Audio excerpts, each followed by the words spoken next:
looked about, well, the animal models were for obesity, but what you've actually measured is liver function changes. What sort of differences and things do you see in liver function? Well, liver function is really important in obesity. Fatty liver is a characteristic of obesity. Something 60-70% of obese patients actually have fatty liver. So that was the reason for including that in there, is that this is a characteristic of obesity.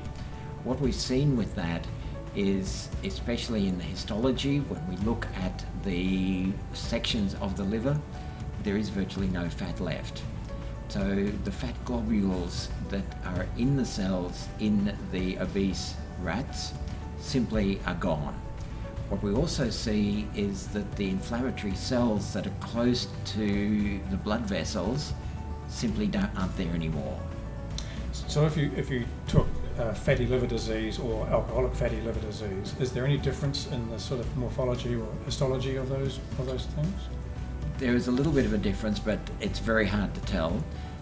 The non-alcoholic fatty liver disease is by far the most common, but then that definition is a little bit artificial because people who are obese will probably also have an alcohol intake.